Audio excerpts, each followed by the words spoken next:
చంద్రబాబు గారు ముఖ్యమంత్రి అయ్యి కుటుంబంలో అధికారంలోకి వచ్చి 2 సంవత్సరాలు అయింది కదా.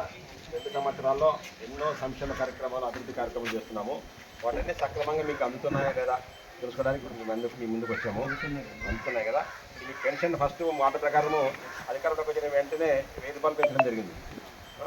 3000 రూపాయల పెన్షన్ ఇప్పుడు 4000 రూపాయలు ఇస్తున్నాం. మొదటి నెల మీకు అందరికీ కూడా 7700 రూపాయలు ఇవ్వడం జరిగింది.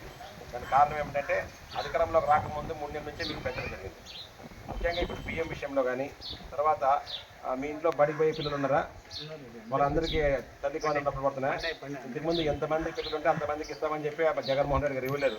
కానీ చంద్రబాబు నాయుడు గారు అధికారంలోకి వచ్చిన తర్వాత ఎంతమంది పిల్లలు స్కూల్కి పోతారో అంతమందికి కూడా ఈరోజు తల్లికి వందనం పేరుతో డబ్బులు పడుతున్నాయి.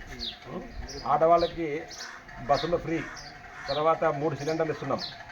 తర్వాత ఇవన్నీ కూడా సక్రమంగా అందుతున్నాయా లేదా, తర్వాత పిల్లలందరికీ కూడా చదువుకునే పిల్లలకి డిఎస్సీ ద్వారా ఉద్యోగాలు ఇవ్వడం జరిగింది.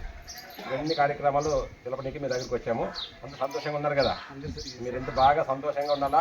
అందరూ కూడా మీ చంద్రబాబు నాయుడు గారి కుటుంబ ప్రభుత్వాన్ని ఆశీర్వదించాలా. సరేనా?